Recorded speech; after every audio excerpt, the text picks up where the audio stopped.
A tank filled with water has a total measured weight of 80 kilograms. Determine the new reading on the weighing scale if a wooden piece measuring 50 millimeters by 50 millimeters is held vertically and immersed in the water to a depth of 700 millimeters.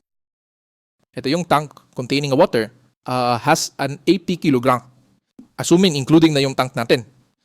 So ang reading niyan initially, kung nilagay natin yan sa weighing scale, ang reading niyan is yung weight mismo ng water. Obtain the new reading on the weighing scale if a 50 by 50 millimeters piece of wood is held vertically in water to a depth of 700 millimeters. Meron dang piece ng wood na nilagay natin dito. Ang wood merong sariling weight. Paglagay daw natin dyan, paglagay natin dito sa tubig, the cross-section is 50 by 50 millimeters. Ayan, paglagay natin sa tubig, meron siyang 700 millimeter in the water. What is the new reading? So yung magiging new reading dito is yung mass ng water, including the tank. Ay nasumbo na lang ito na including ito ng tank. Then, plus the mass of the wood. Mandadagdag sa reading yung mass ng wood. Tawagin ko na siyang mass rotat. Paano natin kukunin yung mass ng wood? Wala siyang binigay na unit weight. Walang unit weight ng wood. Ang meron ng dimension ng wood.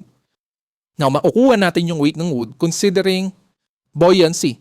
Ang mass ng wood para lumutang yan is equals to the buoyant force. By considering equilibrium in the wood, yung mass ng wood is equals to the buoyant force in terms of kilograms tayo. Okay? Alam natin that the buoyant force is gamma times volume displaced.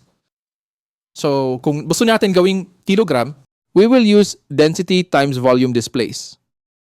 Ang volume displaced, remember, is the volume doon sa tubig. The volume ng object na nasa tubig. So, kaya magagamit natin to yung 700 millimeters dito.